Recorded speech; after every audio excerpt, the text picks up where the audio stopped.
প্রশ্ন: আসল হীরা চেনার উপায় কি? এর ভেতর দিয়ে রঞ্জন রশ্মি প্রবাহিত হতে পারে না। কোন বিজ্ঞানী কত সালে এক্স-রে রশ্মি আবিষ্কার করেন? উত্তর: বিজ্ঞানী রন্টজেন 1895 সালে এক্স-রে রশ্মি আবিষ্কার করেন। রাডারে কোন তড়িৎচৌম্বক তরঙ্গ ব্যবহার করা হয়? উত্তর: মাইক্রোওয়েভ। গোয়েন্দা বিভাগে কোন রশ্মি ব্যবহার করা হয়? উত্তর: এক্স-রে রশ্মি বা রঞ্জন রশ্মি ব্যবহার করা হয়। ক্যাথোড রে বা ক্যাথোড রশ্মি কি? উত্তর: একরাশি ইলেকট্রন। টিউমার, ক্যান্সার প্রভৃতি চিকিৎসায় কোন রশ্মি ব্যবহার করা হয়? উত্তর: গামা রশ্মি ব্যবহার করা হয়।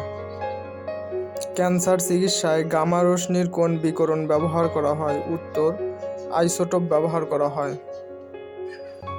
কসমিক রে বা মহাজাগতিক রশ্মি কি? উত্তর: কসমিক রে বা মহাজাগতিক রশ্মি মহাশূন্য থেকে আগত রশ্মি। এটি মূলত একটি উচ্চ শক্তি সম্পন্ন ত্বরান্বিত কণিকা, যার গঠনের 90% হল প্রোটন, 9% আলফা পার্টিকেল আর বাকি ইলেকট্রন বা পজিট্রন। সবচেয়ে ছোট তরঙ্গ দৈর্ঘ্যের বিকিরণ রশ্মি কোনটি? উত্তর: গামা রশ্মি।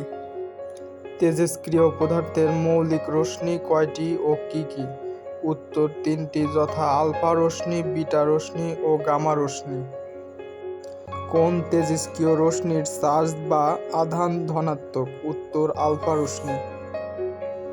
কোন তেজস্ক্রিয় রশ্মির চার্জ বা আধান ঋণাত্মক? উত্তর: বিটা রশ্মি। কোন তেজস্ক্রিয় রশ্মির চার্জ বা আধান নিরপেক্ষ? গামা রশ্মি। গামা রশ্মি মূলত কোন ধরনের রশ্মি? গামা রশ্মি একটি তড়িৎ চৌম্বকীয় রশ্মি। পারমাণবিক বিস্ফোরণের ফলে কোন তেজস্ক্রিয় রশ্মি উৎপন্ন হয়? উত্তর: গামা রশ্মি উৎপন্ন হয়।